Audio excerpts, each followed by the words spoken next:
Bonjour à tous, bienvenue dans ce nouveau numéro du Samedi Politique. Merci à tous d'être au rendez-vous malgré les tentatives de YouTube de nous détourner. Cette semaine, on va essentiellement parler de la situation de notre pays, englué dans ces histoires de budget Frankenstein. On a le sentiment que la France est au point mort, alors au point mort sur le plan législatif, mais sur le plan des libertés, la marche arrière semble bel et bien enclenchée. Alors comment la dérive autoritaire d'Emmanuel Macron est-elle en passe de s'accélérer? Réponse dans quelques minutes, mais avant, vous le savez, je l'ai déjà dit, j'ai besoin de votre aide contre YouTube. Alors pensez à cliquer sur le pouce en l'air pour améliorer le référencement. Pensez bien sûr à relayer cette vidéo, parler de TV Liberté et puis abonnez-vous, on va bientôt être 1 million et il faudra continuer après pour qu'on soit tous de plus en plus nombreux. À tout de suite.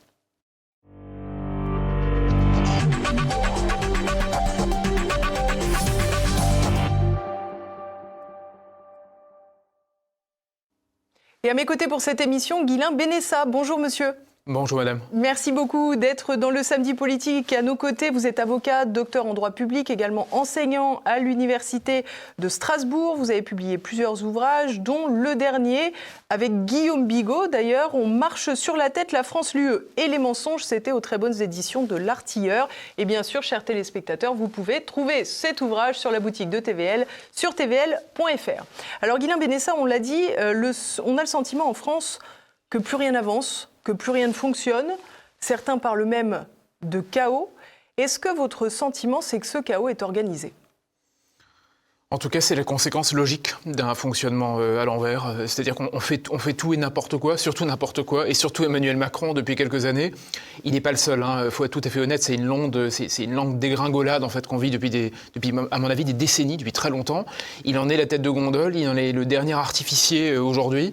Et en fait, vu qu'on fait tout à l'envers, désormais, on en paye les fruits pourris, c'est-à-dire on en voit les fruits pourris tous les jours. C'est-à-dire qu'en fait, on est bloqué, l'entropie, l'impasse est énorme.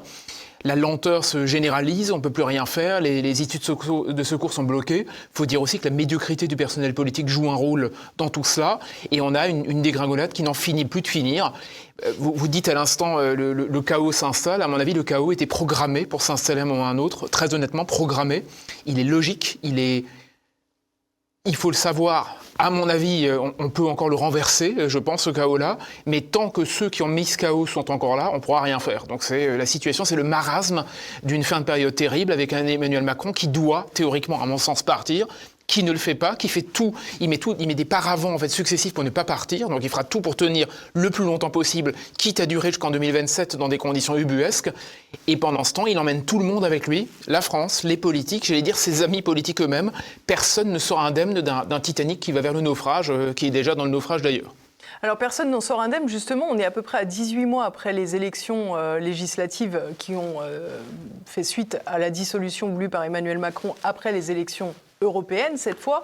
Emmanuel Macron aurait dit en off, comme on dit maintenant, qu'il était très fier de lui parce qu'il avait lancé une grenade dégoupillée dans les jambes de ses adversaires et peut-être aussi d'ailleurs de ceux de son propre camp. Qu'est-ce que ça vous évoque, ces termes ? Je me rappelle très bien, j'ai un peu sidéré, même si on connaît désormais les outrances d'Emmanuel Macron en petit comité, on les entend, vous savez. Je pense à cet article du Monde, il y a presque un an, assez assassin, sur les Macron Boys. On entendait parler de toutes ces petites phrases à l'Élysée, en fait, d'Emmanuel Macron avec ses collaborateurs, qui n'étaient pas franchement ni très dignes, ni très respectueuses, ni très respectables. D'ailleurs, c'était une façon de parler, une façon d'invectiver, une façon de se foutre de la gueule du monde qui n'était pas franchement superbe. Maintenant, je pense surtout qu'Emmanuel Macron, ce qu'il a fait ce jour-là, cette fameuse dissolution, je pense qu'il a voulu effectivement balancer une grenade dégoupillée dans les pieds des oppositions, le RN en première ligne, mais je pense qu'il visait également LFI. Il y a toute une tambouille en fait autour de tout cela à ce moment-là. Mais c'est surtout un harakiri. C'est un suicide de la part de Macron, et c'est un suicide parce que c'est ce que je dis depuis longtemps, j'en suis convaincu. Alors je suis désolé de dire que le réel me donne raison, même s'il est extrêmement triste ce réel-là, c'est qu'à force de jouer avec les institutions n'importe comment, elles se retournent contre vous. C'est-à-dire qu'il y a des limites. C'est pas, vous savez, je suis juriste, donc malheureusement, je suis confronté à beaucoup de mes confrères ou de collègues que je croise qui pensent que le droit, c'est juste des clauses, vous voyez, du papier qu'on peut tordre, tourner, faire n'importe quoi, jouer avec, comme si c'était rien, vous voyez, comme si c'était de l'inox ou du métal, quelque chose de froid et de rigide. Pas du tout. Parce que derrière, il y a des textes, il y a de l'esprit, il y a une façon de faire les choses, il y a une manière de concevoir les choses. Tout ça influe à la fois dans le texte, exactement une éthique, une façon d'imaginer la vie.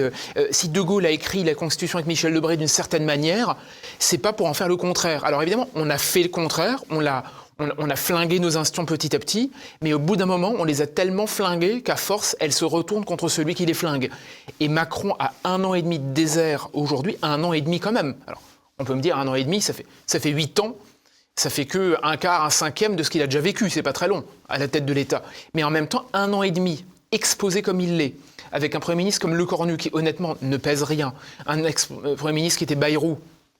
C'était le récit, le vestige d'un âge révolu qui a tenu pour gagner du temps pendant 8 mois ou 9 mois, 8 mois je crois, avant Michel Barnier. Je veux dire, qu'est-ce qu'on peut encore inventer pour tenter de tenir le choc ?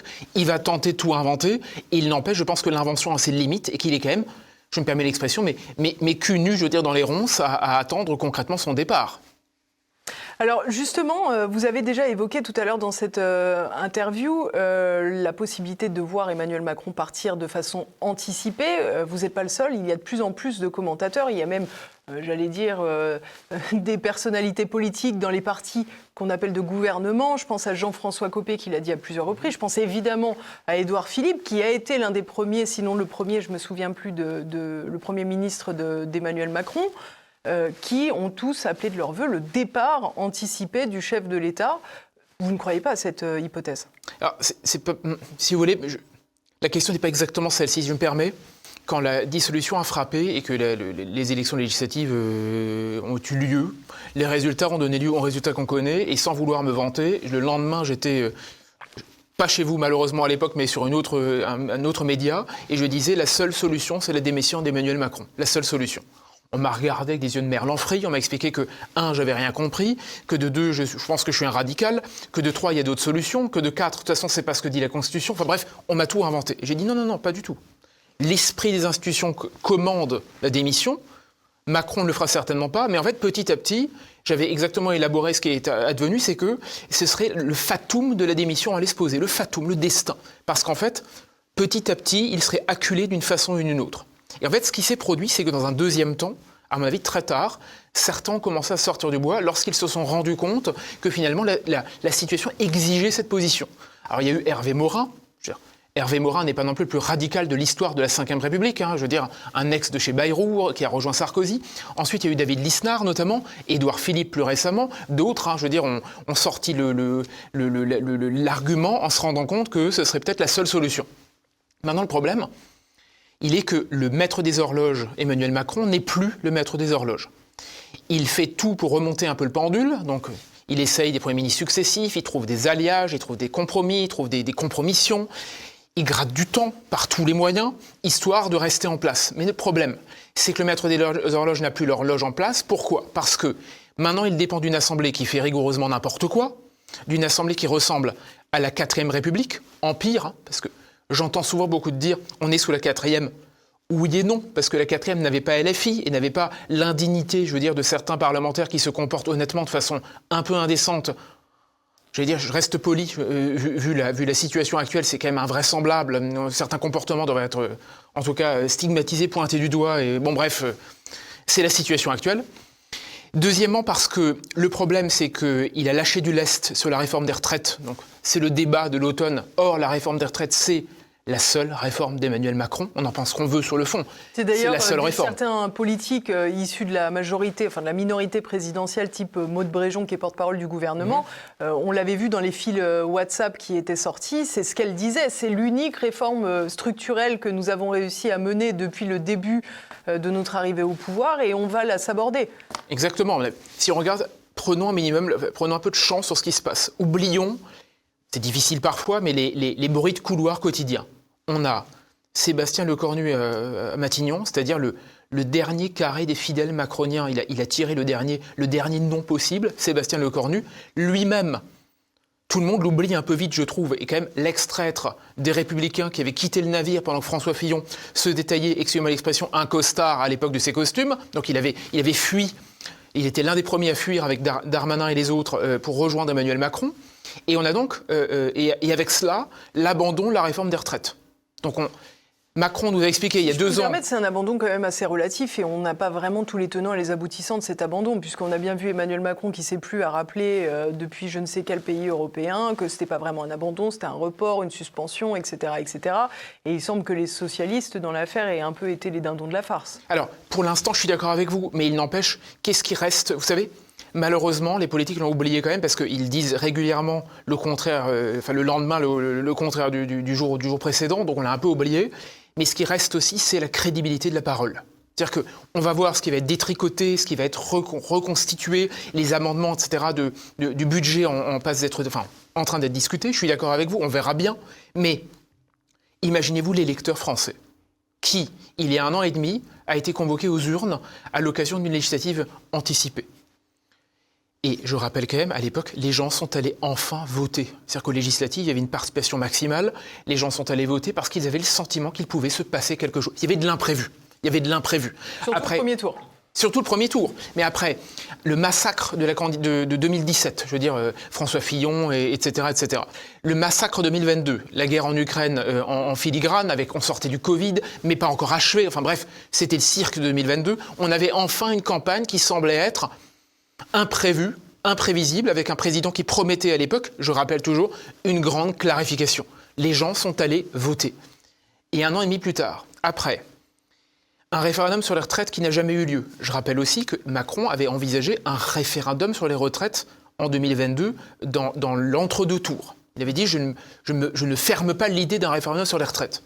Donc, pas de référendum sur les retraites. Ensuite, des mois dans les rues, manifs, grèves, manifestations en tout genre. Les Français ne voulaient pas, je crois à 80% des actifs, ne voulaient pas la réforme des retraites. Et le président, par la voix de son Premier ministre, annonce l'abandon du projet. Alors effectivement, Macron rétropédale en faisant tout en même temps. Il dit « Non, mais c'est pas un abandon, c'est un gel provisoire, on verra en fonction des prochaines élections. » Peu importe. Ça veut dire qu'on entend tout et n'importe quoi en 3 ans.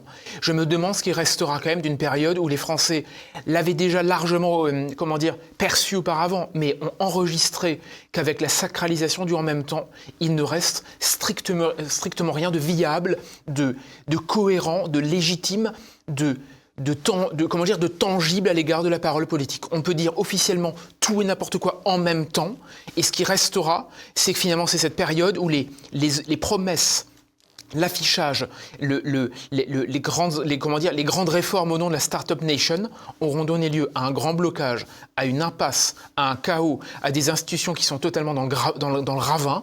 Je ne sais pas ce qui restera. Ce qui est clair, c'est que Macron est le visage rajeuni du chaos.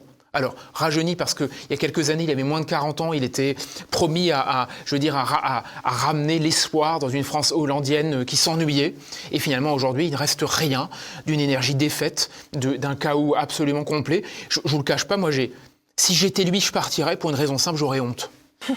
Mais tout simplement, sans même parler, on en parlera peut-être des institutions du général de Gaulle et de tout cela, parce que je pense qu'il y a des vraies solutions là-dedans.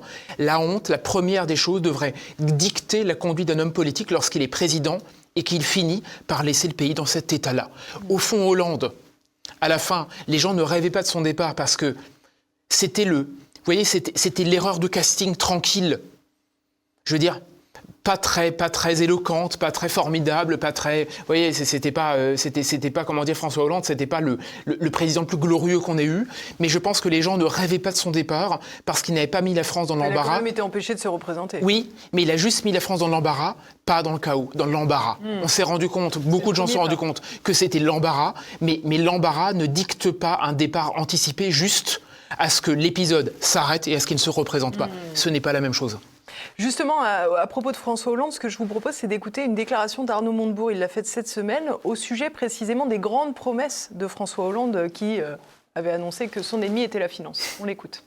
Les fameux 75% qu'avait inventé M. Hollande, c'était des 75% de papier, puisqu'en fait, ils avaient imaginé un dispositif qui serait censuré par le Conseil constitutionnel, ce qui ne s'est pas empêché. Ce qui s'est évidemment produit, puisqu'il l'avait conçu comme ça. C'est vraiment que ça s'est passé comme ça? Je ne le pense pas, je le sais. C'est une information, ce n'est pas une déduction. Elle était destinée à éviter que Mélenchon lui passe devant, puis quand il était au pouvoir, elle était destinée à ce qu'elle n'ait pas d'existence réelle. Voilà.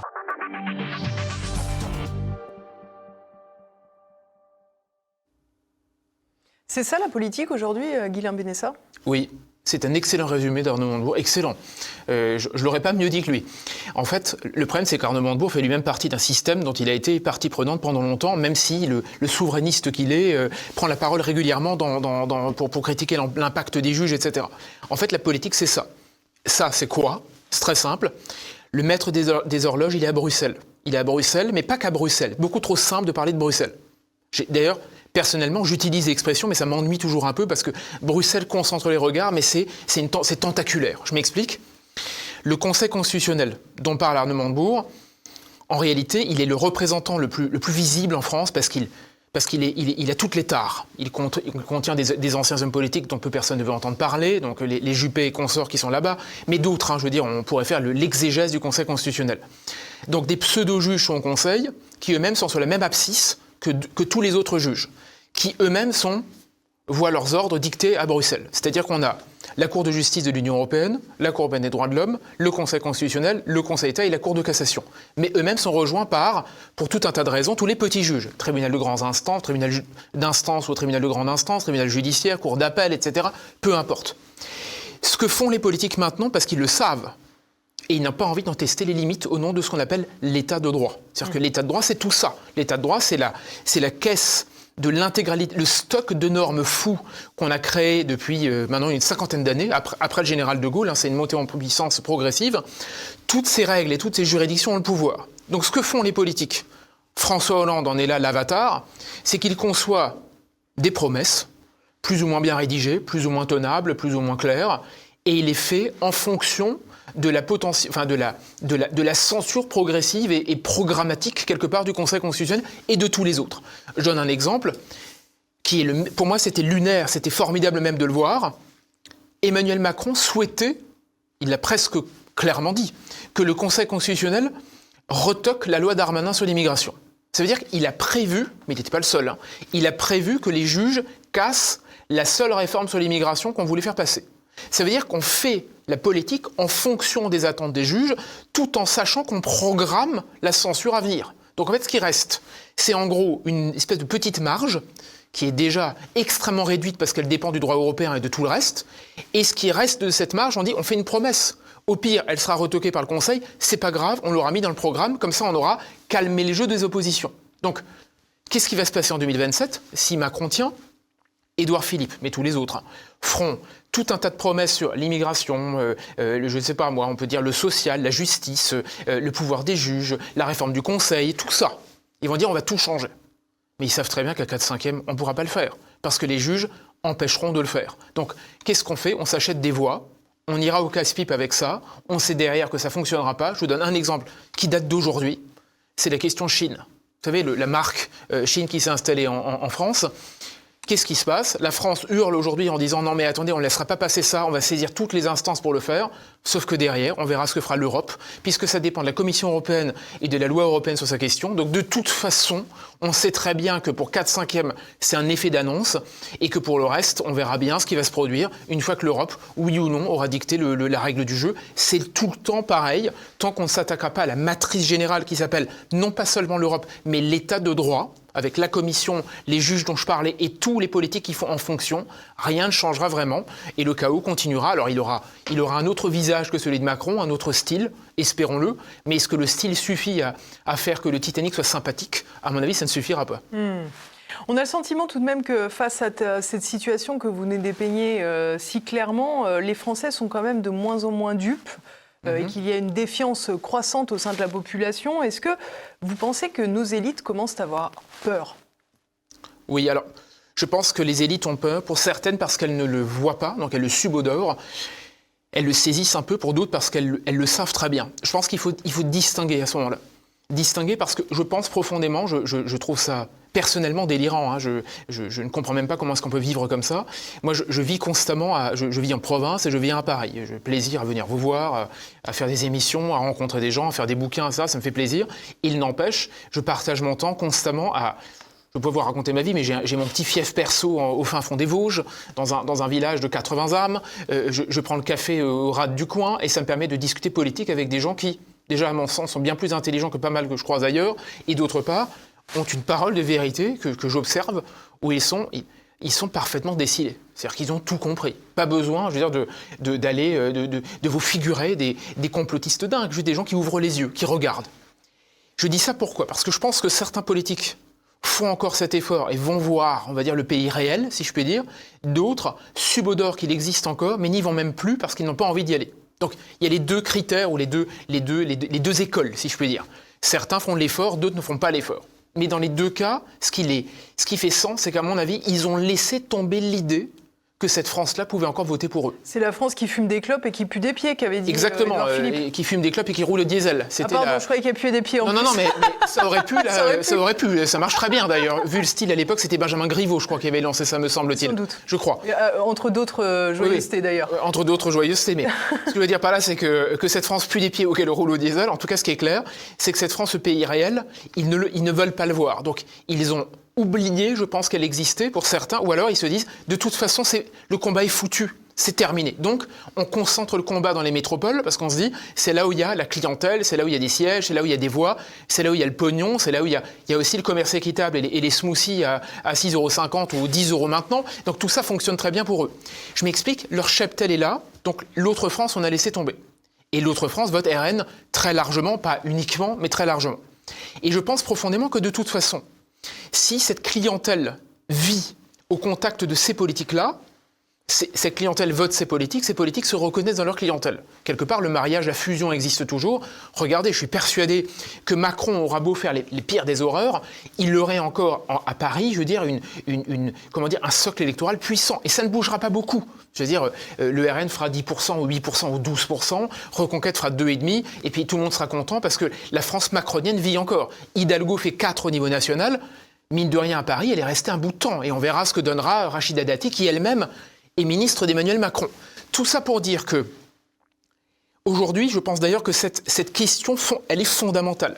Cette question est de savoir comment ça se fait que le pays réel comprenne ce que le pays légal ne comprend pas. Comment ça se fait que le pouvoir des juges, il est parfaitement saisi par ceux-là même qui n'y sont jamais vraiment confrontés. Et pourquoi est-ce que ceux qui savent ce que c'est un tribunal judiciaire, une procédure, parce qu'ils ont de l'argent pour la payer, la procédure, ceux-là même ne sont pas tellement gênés par l'espèce d'excroissance de normes et par la façon dont ce système fonctionne cul par-dessus tête. Donc ça veut dire que finalement, le pays qui est en sécession vis-à-vis de ce pays légal qui fonctionne si mal, a parfaitement compris les rouages d'un monde qui fonctionne cul par-dessus tête. Ça veut dire qu'on en revient, vous savez, moi, je relisais avant de venir Chesterton rapidement, je ne lis pas tous les jours Chesterton, mais il a certaines phrases sur, et moi j'y suis très attaché là-dessus, c'est que finalement, je pense que ça conditionne la façon de vivre, vraiment. Je sors un petit peu, mais je pense que c'est ça qui éclaire tout. Si vous êtes un locataire de la France déclassée des centres-villes, vous voterez Macron pour les 50 années à venir, parce que vous croyez être un possédant. Vous vivez dans le centre économique d'une start-up nation qui fonctionne cul par-dessus tête, mais vous vous dites « j'appartiens à la France qui fait bien, j'appartiens à la France du futur, si je puis dire, j'appartiens à la France qui fait bien, qui fait beau ». Mais finalement, si vous êtes là-dedans, vous êtes un déclassé, vous êtes locataire. Qui peut encore vivre dans ces endroits-là ? Or, celui qui est propriétaire, peut-être propriétaire de rien, juste de la terre, lui, il a compris. J'en suis persuadé, parce qu'il saisit que quelque part, il voit ce monde fonctionner à l'envers et il a encore les armes logiques, rationnelles, terriennes et intellectuelles pour comprendre que ça ne fonctionne plus. Ce qui veut dire concrètement que, j'en reviens à tout cela, l'état de droit et notre modèle fou fonctionne parce qu'il est soutenu par des gens qui ont oublié la folie ambiante dans laquelle ils vivent. Ils fonctionnent de façon absurde tous les jours, ils payent leur smoothie à 12 balles, ils sont propriétaires sur les 12 générations à venir, ils ne savent même plus ce que ça veut dire vivre correctement, ce qui veut dire que lorsqu'ils vont au tribunal, lorsqu'ils voient des juges rendre des décisions absurdes, lorsqu'ils voient que les procédures durent 8 ans, lorsqu'ils voient que les commissaires du Bruxelles ont le pouvoir, lorsqu'ils voient que le Conseil constitutionnel est tenu par des vétérans de la politique dont plus personne ne veut entendre parler, ils se disent finalement, c'est mon univers, c'est mon monde, on m'a dit qu'il fonctionnait ainsi. Autant le cautionner. Il a même oublié qu'on pouvait fonctionner droit, il a oublié ce que c'était un modèle qui fonctionne sur l'intégrité, il a oublié ce que c'était des institutions qui fonctionnent à l'endroit. Au bout d'un moment, vous savez, quand on marche sur la tête, on a oublié qu'on pouvait fonctionner à l'endroit, tout simplement. Si on se reconcentre sur cette France qui roule en diesel, justement, on l'a vu pendant les Gilets jaunes, le pouvoir a quand même tremblé. Alors on se rappelle d'Emmanuel Macron qui vienne me chercher, mais on se rappelle aussi de la porte de Benjamin Griveaux qui a failli être enfoncée, encore Benjamin Griveaux. Cette peur justement des élites à l'égard de la population, elle a forcément une incidence. Comment la voyez-vous ? La peur vis-à-vis vous voulez dire des gens par rapport aux élites ou les élites par rapport aux gens ? Des élites par rapport au peuple. Ah bah, je pense que les élites, elles sont sidérées. C'est-à-dire, vous savez, je pense quand même que j'aime beaucoup cette phrase, je crois qu'elle est de Sloterdijk, me semble-t-il, je ne suis pas sûr de moi, je crois, qui dit que, vous savez, les élites, finalement, c'est quoi ? C'est des gens qui ont tous lu le même livre. C'est-à-dire que c'est un livre lu en commun. Déjà, je pense qu'il faudrait questionner ce qu'on appelle les élites, parce qu'effectivement, je pense qu'à part un livre, il n'y a pas grand-chose derrière. Pas toutes, pas tous, mais tout de même. Mais appris par cœur. Mais appris par cœur. C'est un peu l'équivalent des fiches cuisine, des éléments de langage, etc. Vous savez, quand on lit que le monde et qu'on sort de chez soi, quand on vit un peu comme Gabriel Attal, je pense, dans un carré magique d'un petit périmètre entre l'Assemblée nationale, l'appartement de fonction et qu'on n'a pas mis les pieds, je veux dire, au fin fond de la France bien longtemps, à mon avis, on a oublié que ça existait. Bref. C'est vrai, il s'est assis sur un ballot de paille avec des agriculteurs. Oui, voilà, bon, admettons. Voilà, c'est bien, ça fait bien dans la photo. Voilà, ça fait bien sur la photo. Ce que je veux dire par là, c'est que, alors, la crainte des élites, elle est réelle, mais je pense que la crainte des élites, elle est plus profonde que la crainte uniquement vis-à-vis du peuple. C'est qu'il y a une crainte vis-à-vis de la France. Je pense que les élites n'aiment pas tellement leur pays. Vous savez, c'est la phrase qui était terrifiante du futur candidat Raphaël Glucksmann à la présidentielle, qui disait qu'il se sent mieux à Paris ou à New York que dans la France profonde. Je ne sais plus quelle était la phrase exacte, mais il connaissait mieux New York et Paris que la Picardie, alors qu'il vient d'Amiens, etc. C'est quand même détestable de dire ça. Mais ça veut dire qu'il a peur des Français, mais il a peur de la France. Il a peur du pays, comme il a peur des Français, des individus, si je puis dire. Il sait plus ce que ça veut dire.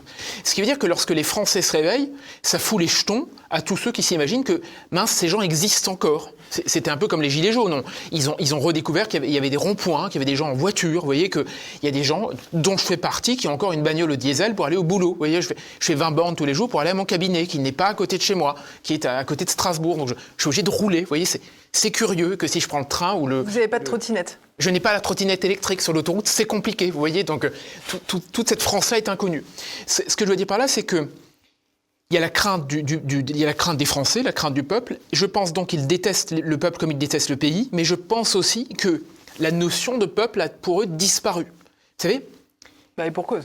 Et pour cause, mais Emmanuel Macron joue avec la Ve République depuis maintenant 8 ans. Il est en train de la déconstruire, la démolir, la flinguer à mon sens. Et il le fait parce qu'il a oublié que le parchemin suprême, c'est-à-dire la Constitution, appartient à un seul pouvoir qui s'appelle le peuple. Tout le reste, c'est des discussions de salon. Tout le reste. Ce qui veut dire que lorsque on joue, je vous donne un exemple précis, article contre article, c'est-à-dire qu'on m'explique que Macron peut utiliser l'article 16, vous savez, sur les pleins pouvoirs. L'article 3 qui commande le référendum, on ne l'utilise pas depuis longtemps, parce que la souveraineté appartient au peuple, qui l'exerce par ses représentants et par le référendum. Ce que je veux dire par là, c'est que l'esprit de nos institutions qui domine tous les autres, l'esprit fondamental revient au peuple, qui est le détenteur du pouvoir, qui conditionne la Constitution. Ce qui veut dire que le peuple, c'est pas un organe, c'est pas un pouvoir constitué, c'est pas un morceau du tout, c'est le tout. C'est-à-dire que le peuple commande l'existence de la Constitution qui, elle, commande le pouvoir des organes. Ça veut dire que quand on comprend ce schéma, on comprend que les politiques dépendent du peuple souverain. Les politiques sont constituées par rapport au peuple souverain. Ça veut dire que lorsque les politiques ont peur du peuple, ils ont peur du souverain qui normalement devrait commander les ordres donnés aux politiques. Et c'est ce renversement qu'il faut opérer, à la fois pour des raisons juridiques, théoriques, constitutionnelles et très pratiques. Je vous donne un exemple précis qui m'a beaucoup frappé. Un jour, Macron était dans une manif. Il était dans la rue, il y avait une manif contre lui, ou je ne sais plus, il y avait des gens dans la rue. Et il y a un manifestant qui lui a dit, je ne sais plus quelle était la tournure un peu grivoise des choses, mais il lui a dit « Je t'ai pas demandé de faire ce que tu fais. Je t'ai pas demandé de faire ça. » Macron l'a mal pris, je ne sais plus comment ça s'est soldé, il a filé, etc., exfiltré comme d'habitude, et il y a eu le service d'ordre qui s'est rué sur ce type. En fait, sa phrase était parfaitement juste. En disant « Je t'ai pas dit de faire ça », il rappelait que nous donnons tous les 5 ans mandat au président pour faire ce que les Français lui ordonnent de faire. Alors évidemment, ce n'est pas un mandat impératif, je suis d'accord, mais on lui donne mandat. Lorsque moi je travaille dans la vie de tous les jours en tant qu'avocat, mes clients me donnent mandat pour que je me constitue au nom et pour le compte d'eux. Je me constitue au nom et pour le compte d'eux. Normalement, le président de la République, il se constitue au nom et pour le compte du peuple français. Il a 5 ans pour faire le travail. Si en cours de route, il fait n'importe quoi, il a théoriquement la charge de devoir remettre sa démission. C'est ainsi que Charles de Gaulle l'a fait en 69. C'est ainsi que le président de la République devrait le faire. Je vais vous dire, je me permets de faire le petit Hollande, le dictionnaire du petit Hollande du jour. Moi, président de la République, je rappellerai simplement que si vous perdez une élection, si vous tordez les institutions, si vous êtes le corrupteur numéro 1 de la chose et si vous payez le prix d'une élection perdue comme la dissolution l'a fait, avec les législatives, vous devez avoir théoriquement la décence de dire le soir même de la défaite, à 20h, j'ai perdu, je pars, je convoque des élections anticipées présidentielles, je remets mon tablier et on remet d'équerre le pays immédiatement. Parce que désormais, depuis juin 2024, nous vivons 3 ans, si on prend le tout, 3 ans de chaos pour une seule unique raison, c'est que celui qui a les clés des institutions n'a pas remis sa démission comme il aurait dû la remettre le soir même à 20h. 3 ans de perdu, 3 ans de dette et tout ce qui suit. Cette rupture entre le politique et le peuple que vous nous avez évoquée, évidemment conduit à cette défiance que j'évoquais moi-même tout à l'heure. On voit aussi que ce pouvoir se raidit petit à petit, ce raidissement, cette radicalité du pouvoir, j'allais dire, donne lieu notamment à des opérations de censure progressive. Et parmi ces opérations de censure, il y a une cible privilégiée, bien sûr, les réseaux sociaux et les médias alternatifs. Je vous propose d'écouter rapidement Emmanuel Macron qui s'est intéressé justement aux médias sociaux il y a quelques jours.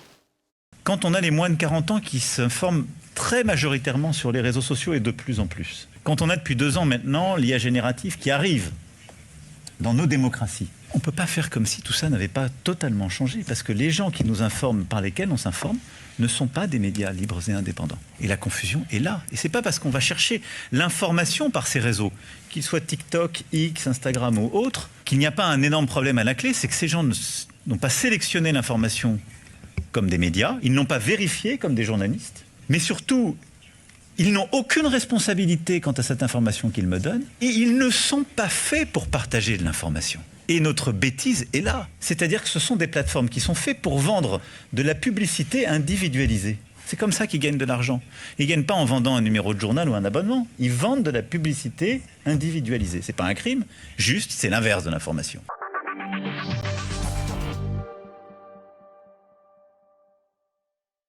Il faudrait presque faire l'exégèse mot pour mot de tout ce qu'on vient d'entendre. Que pensez-vous de ça, de cette démonstration ? Parce que si on prend simplement la question de la publicité, ça n'a absolument aucun sens. L'essentiel des médias aujourd'hui mainstream vivent de la publicité, plus que les médias alternatifs en l'occurrence, puisque par exemple TV Liberté n'a pas de publicité, donc sa démonstration n'a aucun sens. La sélection de l'information, on ne sait pas exactement à quoi il fait référence, mais y a-t-il des informations qu'il faut taire, d'autres qu'il faut diffuser ? C'est assez sidérant en fait. Ah non, mais je vais vous dire, et après on va détricoter ça, il n'y a rien qui va. Il n'y a rien qui va. Je m'excuse de le dire comme ça, mais il n'y a rien qui va. Il faudrait effectivement, je me disais la même chose en écoutant l'extrait, il faudrait déconstruire, je vais reprendre un mot à la mode, le texte en entier. Alors, médias libres et indépendants. Alors, liberté et indépendance, lorsqu'on a découvert, certains le savaient, le nombre de médias, d'ONG qui dépendent du pouvoir Soros, par exemple la galaxie Soros en Europe, je veux dire, médias libres et indépendants. Donc déjà, liberté, indépendance, on va repasser. Ensuite, indépendance. Indépendance vis-à-vis de quoi ? Il suffit de regarder le service public, mais d'autres chaînes d'ailleurs. L'indépendance, déjà, c'est une vue de l'esprit, parce qu'on appartient tous à des communautés, à des agrégations de communautés, on a tous des convictions, je veux dire, plus ou moins libres, plus ou moins enserrées, plus ou moins lointaines, je veux dire, peu importe, ça n'existe pas en tant que tel d'être pas d'îlot objective au milieu de tout ça. Et ensuite, il nous dit il faudrait vérifier l'information ou établir l'information. On n'a pas les médias, les réseaux sociaux ne vérifient pas l'information. Alors attendez, on a désormais des fact-checkers nous vivons l'empire des fact-checkers depuis des années. Il faudrait des fact-checkers partout, c'est-à-dire qu'il faudrait des vérificateurs d'opinion ou d'informations qui eux-mêmes sont payés par qui et qui garde le gardien, qui vérifie les vérificateurs, qui est au-dessus pour savoir exactement où commence tout ça. C'est du délire. La vérité de tout ça, et je vais revenir sur le durcissement du régime ou du pouvoir, la vérité de tout ça, c'est que par principe, l'information Dès que vous la traitez, vous êtes orienté, c'est pas compliqué à comprendre. Un enfant de 6 ans qui lit un bouquin, en espérant que les bouquins soient encore lus à 6 ans, parce que désormais... c'est plutôt 16. C'est plutôt 16. Il y a un vaste combat à mener là-dessus, et pas des petits plans, vous savez, des petits plans de rénovation de l'éducation nationale. Bref, autre chantier. Dès que vous lisez un livre, vous avez une opinion, vous devez ensuite travailler l'opinion, ça je suis d'accord. Mais donc il n'y a rien qui va dans la déclaration d'Emmanuel Macron. Rien. Maintenant, qu'est-ce que ça traduit ? C'est ça qui est important. Ça traduit que... Première chose, je fais le lien avec notre discussion de tout à l'heure. Première chose, Emmanuel Macron dit souvent qu'il est hors sol. C'est vrai, je pense. Mais il est si déconnecté que, alors même je crois que 70% des Français souhaiteraient sa démission, il en vient à lancer de nouveau des grands débats sur la liberté d'expression et la liberté d'opinion. On sent absolument pas la crainte du pouvoir qui se dit « les Français librement pensent que je dois foutre le camp ». Il faudrait qu'ils arrêtent de penser librement, ce serait mieux. Vous voyez, donc il y a forcément quelque part une petite musique dans sa tête. C'est pas possible de penser autrement. Deuxièmement, par-delà le cas Emmanuel Macron, je pense qu'il y a un individu qui devrait faire l'objet d'un commentaire, d'une exégèse tous les dimanches. Je crois qu'il est tous les dimanches sur LCI. C'est Thierry Breton. Thierry Breton est le grand ordonnateur, je pense, le plus impressionnant ordonnateur des temps présents, notamment sur la question de la démocratie, des réseaux sociaux, etc. Parce que... C'est lui qui a fait la promotion du DSA. Exactement. Je dis ça à dessein parce qu'aujourd'hui, il a bien compris que le système est acculé par un peuple qui veut les voir dégager. Je vais un peu vite, mais... 70% des Français, encore une fois, veulent voir Emmanuel Macron partir. C'est pas rien, quand même. 70%, tout de même, c'est quelque chose. Thierry Breton passe son temps à dire tout et son contraire. Ça veut dire qu'en même temps, il nous dit, je l'ai entendu récemment, il nous dit qu'il faudrait un leadership plus présent, donc il en appelle à une figure. Alors là, déjà, les bras m'en tombent, puisque pour l'adorateur d'un système, complexe qui représente justement le contraire de la clarté du chef à bord, c'est la commission de Bruxelles. Là, on a l'impératrice, mais personne ne veut la toucher. On a des commissaires dont on ne comprend rien. C'est par principe opaque. Donc Thierry Breton nous dit qu'il faudrait un gouvernant clair, identifié, les gens comprendraient quelque chose. Deuxièmement, il nous dit il faut chasser les fake news. Parce qu'on comprend que tout le monde raconte n'importe quoi, et là Macron dit la même chose, il faut maintenant mettre de l'ordre sur les réseaux sociaux. Et troisièmement, au même moment, Thierry Breton nous disait récemment, vous allez voir, je fais le lien, il nous disait récemment, il faut que le Parlement trouve des compromis le plus possible, puisque nous sommes à un grand moment de parlementarisme. Alors là, je ne comprends plus rien. Soit on veut un chef à bord qui dicte la conduite, soit on veut du bordel à l'Assemblée, c'est autre chose, soit on nous explique que s'il y a du bordel, c'est qu'on a le droit de discuter, si on a le droit de discuter, c'est qu'on a le droit d'avoir une démocratie à l'œuvre. Or, une démocratie à l'œuvre, ça veut dire laisser les libertés s'exprimer, qu'elles soient à l'Assemblée, qu'elles soient dans la rue, qu'elles soient sur les réseaux sociaux. Et moi, ce qui m'épouvante, et c'est, je trouve, ce qu'on devrait leur mettre, leur balancer à la figure en leur rappelant le code génétique de leur propre philosophie. Emmanuel Macron a été élu sur la société ouverte. Vous vous rappelez, il y avait les ouverts, les fermés, la mondialisation contre les papes de la réaction. Enfin, on a tout entendu à l'époque, l'extrême droite, la gauche ouverte. Ceux qui sont rien, ceux qui ont réussi. Voilà, c'était très binaire, le truc est net et clair. Or, d'où vient la notion de société ouverte ? Si Soros l'emploie constamment, et si Macron l'emploie constamment, Emmanuel Macron qui invite le fils Soros le 11 novembre à l'Élysée l'année dernière, il faut le rappeler aussi, Alexander Soros, et Emmanuel Macron utilisant que le terme de société ouverte, ça vient de Karl Popper, philosophe du XXe siècle, décédé il n'y a pas si longtemps d'ailleurs, une 20-30 années je crois, qui a fait l'objet aujourd'hui d'une réédition, pas mal de bouquins, dont La société ouverte et ses ennemis. Soros, Popper, l'inventeur de la notion, nous rappelait bien que une société ouverte, elle est fondée sur l'opposition entre des opinions contraires. Ça veut dire qu'en gros, la vie ou la politique ou la société, c'est un marché des idées sur lequel vous émettez toutes les opinions que vous voudrez, toutes les opinions, et au bout d'un moment, ces opinions qui se font face vont quelque part s'auto-éliminer, puisqu'il y a une libre pensée qui permet... C'est la main invisible appliquée à l'économie, quoi. Oui, ça veut dire que quelque part, l'électeur moyen, il a le choix entre 15 opinions et il va discréditer celle qui est la plus mauvaise parce qu'il comprend qu'elle n'est pas opérationnelle, pas rationnelle, qu'elle n'a pas lieu d'être. Ça veut dire qu'on parie sur l'électeur qui veut faire un choix. Or, qu'est-ce que nous dit Macron et les autres ? Qu'est-ce qu'ils nous disent tous aujourd'hui ? Ils nous disent, c'est terminé le choix.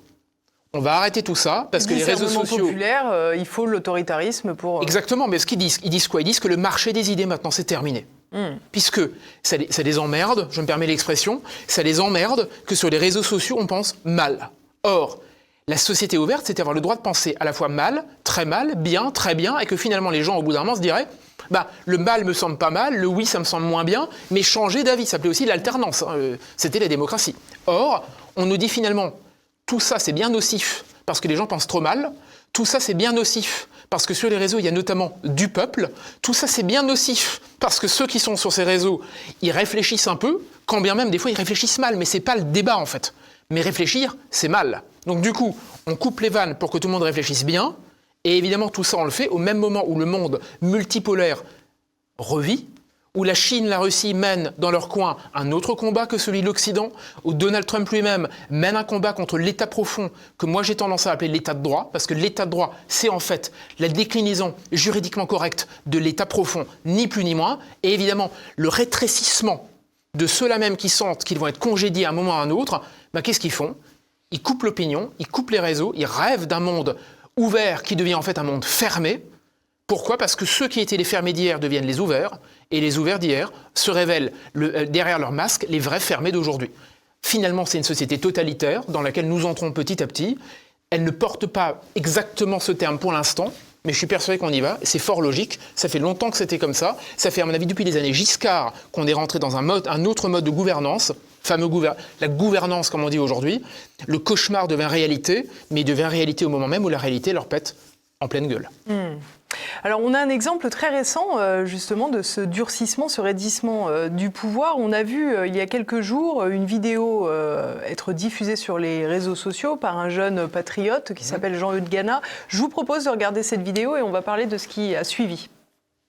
Salut à tous, vous voyez, là je suis dans la ville dans laquelle j'ai grandi, 10 000 habitants je crois. Et depuis quelques années maintenant, tous les soirs, on est comme ça, voilà, à la sortie. On se demande un peu ce qui se passe. Mais en gros, t'as des réfugiés afghans qui traînent. Voilà, toujours au Leclerc en train de t'acheter de la bouffe, à rien branler. Bienvenue dans la campagne française.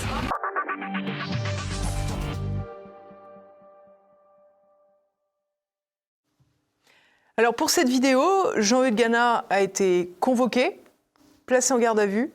Et à l'heure où nous parlons, il attend de comparaître en comparution immédiate. On lui reproche tout simplement une incitation à la haine raciale. Écoutez, alors avec ces mots, il le dit simplement, c'est-à-dire qu'il traverse la rue, vous savez, la fameuse rue que Macron rêvait de traverser en disant « vous trouverez du boulot de l'autre côté ». Lui, il l'a vraiment traversé dans la vraie vie, là, ce jeune. Et en traversant la rue, il a vu la vérité de la rue, c'est-à-dire des réfugiés qui traînent par terre et une situation française qui fait que le pays ne ressemble plus du tout à ce qu'il était. C'est pas compliqué. Je fais l'exact même, vous savez, l'exact même constat, c'est que lorsque je viens à Paris, ça fait 10 ans que je viens régulièrement, chaque fois je vois la ville se désagréger. Je la reconnais pas. Alors, j'entends les démographes nous dire qu'on ne voit pas ce qu'on voit, mais en l'occurrence, j'ai fait mon doctorat, j'ai eu le droit de penser, de réfléchir, etc. Je ne dis pas ça pour cela, je dis ça parce que souvent, je me permets une petite incise, quand vous avez des études, vous n'avez pas le droit de penser. Normalement, quand on a fait des études, qu'on a un doctorat, qu'on a fait de la philo, ce qui est mon cas, on a le droit de penser que bien. C'est-à-dire qu'il n'y a pas de réfugiés, ou que les réfugiés c'est formidable, que l'immigration c'est merveilleux, parce que quand on a fait des études, on a le droit de penser que d'une certaine manière. Parce que vous avez bénéficié d'Erasmus. Voilà, non, bien sûr que non. Alors, non, mais attendez, ça c'est un vaste sujet qui nous amènerait ailleurs. Non, je n'ai pas fait Erasmus, et je vous cache pas que je suis ravi aujourd'hui de ne pas rentrer sous les fourches codines de cette façon de penser. Mais bon, c'est un autre sujet. Je dis ça parce que, en fait, je prends un exemple que je trouve très éclairant, qui nous permet de comprendre les racines des choses. Moi, vous savez, j'essaye de plus en plus d'ailleurs de me dire, mais pourquoi est-ce que le court terme fonctionne si mal ? C'est-à-dire, on a des hommes politiques élus pour bricoler à court terme, ils bricolent rien. Et Arnaud Montebourg disait tout à l'heure dans l'extrait que vu le Conseil constitutionnel, on ne peut rien faire. Moi, c'est ça mon obsession, c'est qu'est-ce qu'on fait demain ? Or, pour faire demain, il faut comprendre exactement ce qui s'est passé sur les 50 dernières années pour les annuler. D'accord ? Moi, je pense qu'on ne peut pas faire à moitié les choses. Vous savez, c'est comme je ne sais pas, quand votre gamin range sa chambre et qu'il le fait mal, si vous expliquez qu'il a rangé sa chambre alors qu'en réalité il a fait que le bureau, qu'il a tout foutu sous le tapis et qu'il n'a pas fait son lit ni quoi que ce soit, il n'a pas rangé sa chambre. Donc lorsqu'un politique vous dit on va faire plein de choses et que vous rentrez dans son bureau en quelque sorte et que concrètement il a vaguement tamisé l'entrée et il n'a rien fait du tout sur le reste, il n'a pas rangé sa chambre, il n'a pas bossé, il s'est planté. Donc comment on fait ? Alors je reprends exactement le fil de l'extrait que vous avez montré pour vous dire la chose suivante, c'est cet exemple-là. Dans les années 60, le président de la Cour de justice de l'Union européenne de Communauté européenne à l'époque, mais c'est la même chose. Donc le patron des juges européens, on va dire ça comme ça, se fend d'un édito, d'accord, où il explique la chose suivante. On est en 1962, 63, 64. Il explique noir sur blanc que le droit est un instrument au service de l'ouverture au monde, qu'à un moment ou à un autre, tout ça, je cite, s'interpénétrera, et que nous serons chacun, je cite, plus riches de la diversité venue du monde entier. Nous sommes en 1963. Alors, lorsqu'en 2025, on m'explique que qu'on a été dépassé par ces dernières années, que finalement, les politiques dans les années 2000 ont fait ce qu'ils ont pu, que finalement, vous savez, il suffirait d'un petit coup de barre et on va rétablir le navire. Non. Ça fait 60 ans qu'on déconne. Ça fait 60 ans que tous ceux qui sont là déconnent. Ça fait 60 ans que les éditos, en fait, de Jacques Attali étaient écrits de la même façon par ce fameux Robert Lecourt en 1963. Donc en fait, si on prend du champ, que ce soit le Comité d'action des États-Unis d'Europe de Jean Monnet, les années 60 sous la Cour de justice, les années 70 avec Giscard, la grande ouverture européenne de François Mitterrand, les années 90 et l'arrivée des SOS Racisme, fin 80, 90, etc., les années 2000, etc., tout ça relève d'une propagande qui fait qu'au bout d'un moment, vous allez dans les rues de n'importe quelle ville en France et vous vous apercevez que les réfugiés sont là, non pas parce qu'on les a benoîtement laissés arriver ces dernières années, parce qu'on a conçu un code génétique où au bout, c'était l'objectif. L'objectif, c'est de se dire, il faut l'interpénétration, la dilution, la diversité et l'ouverture. Donc concrètement, ça signifie que lorsqu'on nous dit, 90% des politiques disent, faut fermer un peu, ça ira mieux demain, ou alors on ne peut pas faire autrement, ou alors c'est très bien comme ça c'est les pires, c'est carrément, lorsqu'on vous dit c'est merveilleux, on va tous se marier, faire des enfants ensemble, de toute façon le métissage et l'aboutissement du destin révélé des peuples, c'est cette propagande des années 50 qui a continué à faire son travail et qui en 2025 a si bien travaillé qu'elle est devenue l'horizon normatif et homogène de toute forme de pensée. Mais là où je veux en venir, c'est qu'il suffit de flinguer les 50 dernières années de construction, et je vous assure, c'est pas très compliqué, beaucoup moins qu'on ne le croit. On revient juste à ce qui marchait, on flingue cette propagande du jour au lendemain, concrètement, parce que vous avez fait un fil rouge tendu qu'on arrive à identifier. Vous savez, c'est comme une corde pourrie. Vous coupez le bout de la corde pourrie, le reste de la corde, elle est parfaitement saine. On peut le garder, on peut même s'amuser à tirer à 10 dessus, et ça tient parfaitement bien. Il y a 50 ans à penser. On a quand même le sentiment que les gens qui essaient de couper cette corde, comme Jean-Eudes Gana, tout simplement avec les preuves de réalité, parce qu'on a l'impression qu'aujourd'hui on vit un peu dans une fiction, dans un monde construit, pas déconstruit cette fois, ou déconstruit, je ne sais pas, justement. Mais quand on relance la vérité aux yeux de tous, le système, là encore, frappe plus fort. Vous savez, je fais le lien avec les réseaux sociaux, la France est un village Potemkin, littéralement. Donc on a une façade qui tient plus ou moins, alors elle craquelle beaucoup, je vous l'accorde aisément. Il n'empêche, on refait on refait Notre-Dame, la Tour Eiffel, à ce que je sache, est toujours là, l'Élysée est toujours là, malgré son occupant actuel. Le village Potemkin tient. Le Louvre... Bon, le Louvre, c'est pas terrible ces derniers temps, je vous l'accorde également. Mais je veux dire, il y a encore une espèce d'attrait naturel pour le phare français, pour le luxe, etc. LVMH aujourd'hui, oui. On peut penser ce qu'on veut de tout ça, mais vous voyez, il y a une espèce de devanture qui tient un petit peu. Le problème, c'est que ce que fait c'est Jean-Eudes, je crois, ce qu'il fait avec sa caméra embarquée, c'est qu'il va derrière la façade. Il vous dit, c'est bien joli le village Potemkin mondial, à la sauce, on va dire, européisto, diversité ouverte. Derrière le trompe-l'œil, c'est ça. Il y a ça. Le problème, c'est que vous me dites, j'entends que, je crois, c'est pas mal de gens essayent de couper, mais on n'y arrive pas. C'est-à-dire, on vous dit, on n'y arrive pas, etc. Oui, alors, pour quel motif, à mon avis? De plus en plus d'ailleurs. Je ne vous cache pas, c'est exactement, j'ai pas mal de bouquins, mais mon nouveau bouquin porte là-dessus, c'est comment est-ce que depuis 50 ans la matrice folle a été conçue, mais surtout identifier les responsables. Parce qu'à mon avis, c'est là que se joue un gros problème. On nous dit, tout le monde le dit, on ne peut pas, il y a des normes, il y a des juges, vous voyez, le fameux « il y a ». Ou alors, vous savez, comme si c'était le complotisme du soleil. Vous savez, c'est-à-dire, ils veulent de la pluie. Chez moi, on dit, en Alsace, peu importe, on dit, ils veulent de la pluie. Comme ils veulent plus de lois. Vous voyez ce que je veux dire? Un espèce de grand « il » général. Et après, on attaque les gens en disant « Ah, vous êtes complotistes, vous voyez des « il » partout ». Moi, mon objectif, il est le suivant. C'est que non, le « il » contient des gens qu'on peut identifier, qui sont responsables de la chose. Si on identifie les responsables, on sait pourquoi ils l'ont rédigé, on sait pourquoi ils l'ont fait, Du coup, qu'est-ce qui tombe? Il tombe l'abstraction de la règle. Tout d'un coup, ce n'est plus une norme qu'on combat. Ce sont des gens qui l'ont bâtie. Tout simplement, au bout d'un moment, ce n'est plus une espèce de village Potemkin théorique. C'est les gens qui ont mis en place le décor.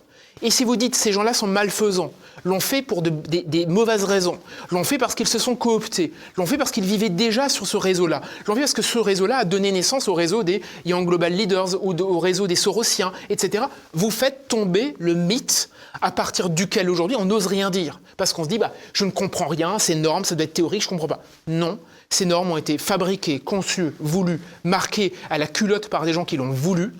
Vous faites tomber les têtes, vous déconstruisez dans le bon sens du terme l'idéologie. Derrière, si vous dites « je ne combats pas 5 ans de déconnade, je combats 50 ans de déconnade et je vous dis que depuis le départ, de lui à lui, ça a déconné.